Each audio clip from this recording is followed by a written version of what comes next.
Barndominiums. Now, we have sold more Barndominiums than probably anybody in the state. Can everybody hear me okay? Yeah. We've sold them from the unfinished and actual barns, Barndominiums that people haven't wrapped up because they lost their funding. Amanda worked on one in Mount Airy. We sold a luxury barndominium on 40 acres. It was really a Morton barn metal building, but that is the hot new concept. So we're so excited to present this to you because it's one of the things that's the hot new trend, and what we love to do is be on the cutting edge and also make sure that we have funding for the barndominiums, right? So in order to do some of these new concepts, you have to be able to comp it. You have to be able to make sure it happens. So that's why we're here chatting about it today. I'm Karen Head Realty Group, and I lead an amazing team of realtors. And today we have Travis, right? Travis, what's the name of your construction company? ST Construction. ST Construction. He is the premier barndominium guy and has an entire team of people that can start it to finish it. And Vince has multiple programs. He's with Barrett Financial, and he can finance it. So financing has been an issue with a lot of newer conceptualized homes and properties and lands. Well, thank you. So I have a little presentation we'll go over, kind of talk about barndominiums. We are ST Construction. We're based out of Thomasville, North Carolina, but we also have office in Mebane, and currently we're looking to get some more offices throughout North Carolina as these barndos are going very popular. But what we do is we started in construction and renovation years ago. I worked for a construction company prior to starting my own with my father-in-law, as you'll see some information here in a minute. And so we did a lot of just renovations, bathrooms and all that. Did stick builts previously to that with another contractor I worked under then. And so this past year, we kind of had people deciding to start to ask us, hey, can you do a barndominium? What is a barndominium? What is this barndo? And all this other stuff. So I was like, I'm up for anything, and barndominiums I've been in and all that. And so we started to gain a lot of information and experience in them. As far as even barndominiums are kit provided, so we work with a supplier that gives us what's called the shell. And so I spent about 4 months vetting a vendor for that. I didn't want to just go pick the first person that popped up on Google search. So we actually have two. We use one out of Morganton area for what's called mixed material, so it's post and metal trusses. And then we use one out west for a full metal, so if you want everything red iron, we can do that. What is red iron? Red iron is the thick metal truss systems. A lot of commercial buildings are built that way. Barndominiums, when they started to become popular for people to build everywhere, were traditionally all red iron. But now they proceed, and because the cost of iron, I was just talking with somebody about that, have gone up. Usually it's 30 to 40 grand cheaper if I use the mixed material supplier than a full metal one. But it's there. I got people that they're dead set on wanting full red iron their whole building, and I understand that, and we can do it. It's a good way. You can have very basic ones, as you'll see some images here in a minute. They're just rectangles, they're barns that go for it, and then you can go as custom as most stick-built homes. The beauty of it is cost, and we'll get to that in a minute too. But we are a turnkey company, so what that means is we do it from A to Z. So we can do it from, hey, I need my ground cleared, to here's your keys at the end of the day, is the way I say it. And I'm going to quickly go over what I call the 8 reasons to consider barndos. And as you can see right here, these are all barndominium style homes, so they can look very different and basic at the same time. So you can have ones that are just big rectangles per se, and then you got ones that have overhangs, and even that one is half metal siding and half masoned. So we can even do other features on the outside as well. It doesn't look like a barndo, does it? But you have the structure and the openness of what you get with a barndominium build, but with the look of it. And I have people, I've had 3 people now call me and go, I want a barndominium, but I don't want it to look like a barn. And then I'm like, you just contradicted yourself. I was like, we can do it. I was just, okay, type of situation. So we'll get into the 8 reasons I have come up with. I feel like there's probably 900, but I narrowed it down to 8. Cost effectiveness. So with the materials and the way things are, we can do this, and this is rough numbers. I'm not a mind reader. I can't read your mind's clients off the first meeting or anything like that. Right now, barn doors are going between 135 and 165 a square foot to build. But can we go past that? Yes, because you might want the 4 garage glass doors in your living area, so it's indoor outdoor. I'm very broken record-ish, as I call it, when I talk to people, in the sense of, here's basic. What we do to help this is we spend about 5 weeks with a client to get the harder number for them. Allows for large openings because of the way the structure is built and the engineering behind it. We can put huge doors in there. We can have the whole side of the building opened up with the folding glass doors if you want to. We can put the big garage doors in your living and dining room area so it's indoor outdoor space. Less maintenance because it is metal siding in most cases. It's a lot less maintenance with that. And even people are like, oh, I'm only stuck to so many colors. The vendor we use mainly, we have 13 right now color options for you. So you're not just having to stick with this gray or red. There's a very good broad spectrum of it. And we have hand-on samples when our designer gets with the clients that they can touch so they actually see it and it's not just on a computer screen that they're looking at it. Site adaptability. So this is one thing that actually changed when I actually talked with her team a few weeks ago during that time, is traditionally barndominiums had to be built on a slab. That was where you did it. You couldn't do crawl space and you couldn't do basements. The company we use for our kits, again, have come out and worked with North Carolina and the builder codes and all that to engineer a way for us to take the barndominium post and set them on crawl space walls and basement walls and concrete walls and so on and so forth. And number 4, exterior customization. And like as I had mentioned earlier with some of the pictures, traditionally it used to be all metal siding. So you had vertical metal siding and that was it. And you only had like 4 colors to pick from, like a ugly white, an ugly black, ugly brown, an ugly gray probably. But now they've allowed, and the way we can finish it out, again, it would cost a little bit more depending on what outside customization you want, but we can do rock, we can do stone, we can do brick, complete masonry. We can do a barn door that doesn't look anything like a barn door essentially at the end of the day. Faster construction because of the processes and being a kit at that point. We get it a lot quicker, and the way it goes together is a lot simpler than stick builds because there's less thought have to be put into where does this go, where does that go when you have teams.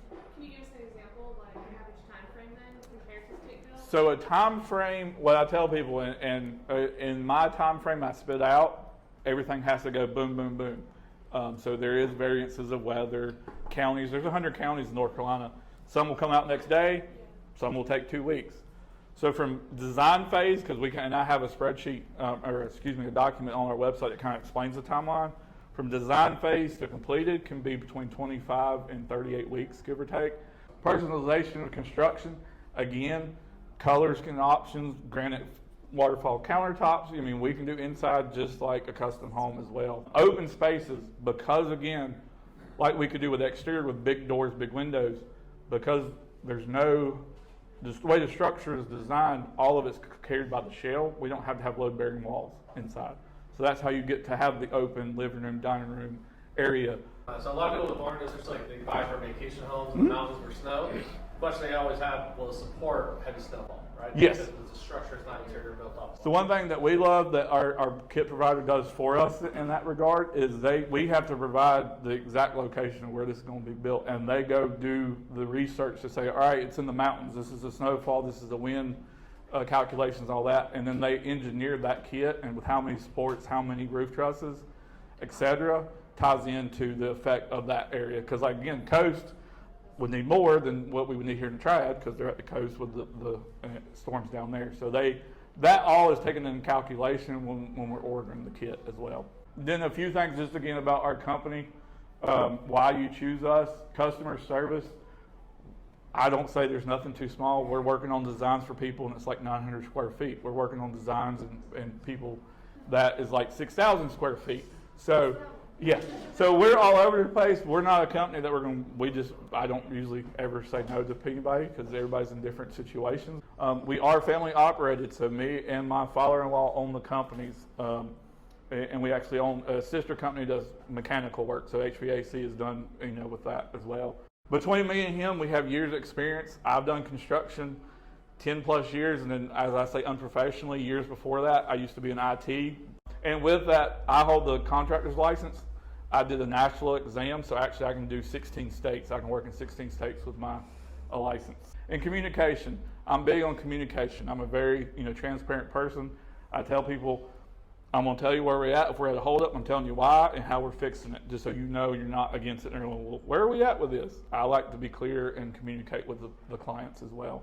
Talk to everybody about if somebody wants to maximize their budget and do something smaller on a piece of land. One of the conversations Deb and I were having earlier was she can't find the land because the agents don't want to work with her because she wants to buy a smaller piece of land. And I said, just have them tack on a fee. So agents, you can always fee charge your clients to go search for that land to help them find what they want, and they will refer other people to you. So don't be afraid to not have 3% on a $50,000 lot. Charge them a fee for your time. The other thing is, does it have to be flat? It doesn't have to be flat. You can clear cut. And one of the things that in a class that we took yesterday is you can go buy a piece of land. We have a piece for $200,000, right? What's the Mark's land? 260 for 40 acres. So for 40 acres, 45-ish acres. Excuse me, I'm getting this wrong. The value of the timber is approximately $110,000. So you buy a piece of land, $110,000 can be sold to the timber companies, and you can go reseed and replant timber in the back, have your barndominium up front, have a contract with people, you harvest the wood. It's a process that we need to be thinking differently for our clients and differently in how we do things, because if we give them what they want at a price they can afford, at a rate they can pay every month, then they will send their clients to us, right? Okay, Jamie had a question. So it's kind of twofold, and you somewhat answered it. Okay. If you can add on to it, so let's say 5 years down the road, they're like, oh, we want to expand, and there's, let's say, obviously space for it on their land. Is it hard to retrofit? Which sounds No. like no. No, it's not really, because again, we can do the wide open openings. It allows us, if we had to add on, and we got people that do that now, they're like, this is what we want now, this is what we want later on. For cost reasons right now, we just want this part. That's where So if we know ahead of time a little bit, we can actually prepare a little bit before it. But even if they randomly come out of the blue and say, hey, we decided to do this, because of how the structure is done, it's very easy. It's actually easier to add on and get that opening cut through for the connection than it would be on a stick-built home. Any other questions on that? Go ahead, Lauren. What's the insurance rate on those? Is it similar to stick-built? Yes. Okay. Most of them, and even we get last a lot, and that's why I'm glad you had a lender here. People have, at one point, have trouble finding lenders for barndominiums. So and that's one question we get asked on about every phone call I'm on with a potential client is, hey, do you have a lender? Because we can't find anybody that does them. And so we recommend people that will work with us, on that. And I tell people, it's a new craze, so there's some things that aren't jumped on the bandwagon that, unfortunately, I feel like they're going to kick themselves later on when it gets even more popular, that they didn't jump on it early on. But yeah, the insurance rates are, and in a few cases I know from some of our clients are actually a little better because the structure gives it more rigidity than a stick-built house. Kind of vague, but is there like a minimum lot size? Because the last time you came and spoke to us, that's all I've been doing is looking at it. So minimum lot sizes would be more a county-based thing. But there's ways with the programs we have and stuff we have, we can take and show you a visual, because some people are visual at the same time, and say, because of county setbacks and all that, this is where we have to be within your home. But yeah, the same, and even the lot size, which y'all know in real estate, is based on county. Davidson County used to be 40, it went down to 20, now it's back to 30, and as I just found out yesterday from a surveyor, they're trying to change it back to 46,000 square feet. Wait, say that again? Davidson County. Is what? Right now, if you're not in a watershed, the lot size can be 30,000 square feet. Okay, which is how much of an acre? 0.7 acres. 0.7 of an acre in Davidson County. However, they're getting ready to bump it back up to just under acre, 40,000 square feet Some of the other questions that you may not know is that with a barn-dough or a metal built building, you can have the living structure up front and you can have a massive garage in the back. So oftentimes you will have a client that needs a place to park work vehicles, or they need a place to put their man cave that's more like a man auditorium. So if you think like that, really the sky is the limit on how you can work these. We've seen them with the living structure up front, 2,500 square feet plus 3,000, 4,000 square feet in the back. You can do it a lot of different ways. You can have pools, you can have septics, you can have pool houses, but you need land. Yeah. All right, any other questions for Travis? Is there anywhere you can go and like look at the floor plans? Everywhere. They're everywhere. Yeah. Like Just type Barndo in Instagram and you'll see like 1,000 different. we have a few we recommend renderings. but because there's so much customization, we do get asked that, can we see your floor plans? I'm like, I'm not working on any two that are similar to each other to say, hey, and it's not like we're building spec homes in a community and we're saying, here's your floor plans, pick from it. We'd rather take a client's wish list and their dream home and say, this is how much it's going to cost, and then say, hey, we need to cut Scale budget, it that's back. fine. But they don't know, especially in Barndominium, because the cost of building is a little bit better. They can get more bells and whistles because the cost of building is cheaper or lower than stick built. Yeah, good. All right, well, let's talk financing. Travis, I'll have you step over. All right, cool. So Vince and I have been friends a very long time. He's one of the best lead conversion people I've ever seen on the phone. But he moved out of real estate and went into lending because he understands the lending side of things, and his wife's a realtor in Dallas. So I'm going to let you talk about funding and financing for this. So yeah, I'm with Barrett Financial. We're a broker shop. We work with about 100 different lenders, but specifically to this type of program, the Barndominium, we have what's called a one-time closed construction loan. So it allows you or your client to purchase the land and roll the construction costs all at once, right? So one, it's funded fully up front, right? So you don't have to wait to get paid, right? We can roll everything at once. It gets closed, and then Travis and his team builds out, right? It's a 12-month build period they have to build it, and they have a float down option as well. So if rates improve during that time, they can float down to a better interest rate. One thing that's great about it is whatever the purchase price is, they only pay interest-only payments throughout the build. So they only pay interest only on the total purchase over the 12 months. So during the construction period, so let's say with Travis, they all in $750,000, right? They're only going to be paying the interest-only portion of that for the build period. And then once that build is completed, then they pay the full monthly payment going forward, right? So their payments are less for the first 12 months because they're not living in the property, right? We can do a conventional down to 5%. So 5% down, they can roll in the land and the build, right? Obviously, they can put more money down if they want to get rid of MI and all that fun stuff, but 5% down, that's the conventional side. We did just roll out the VA.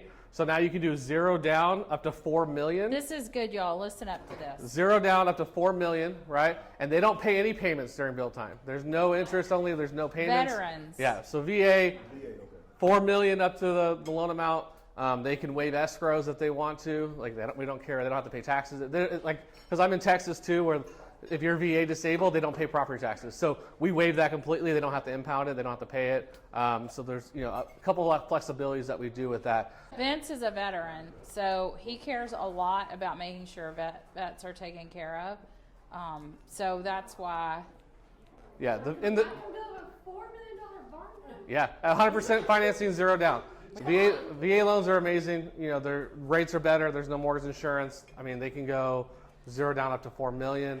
We can close them in 2 weeks, 3 weeks. Like they're pretty quick. And this product is good for barndominiums, but it's good for any custom build too. It can be done, stick built, residential, custom homes, anything. I mean, if you're going to do it, I would rather do a one-time close than have 3 different closings and all that fun stuff because you're costing more time, more money. And then that way the builder also gets their money up front and they're closing that as well. So it's a more process on our end and the builder end to get the front end stuff. But as far as for you guys and the customer, it's really just going to be dealing with the builder to figure out the design, figure out what they're looking to spend, and then that way we can work on funding it, closing it, and then he takes it over from there. Is it possible to do a bridge loan with a construction loan? So,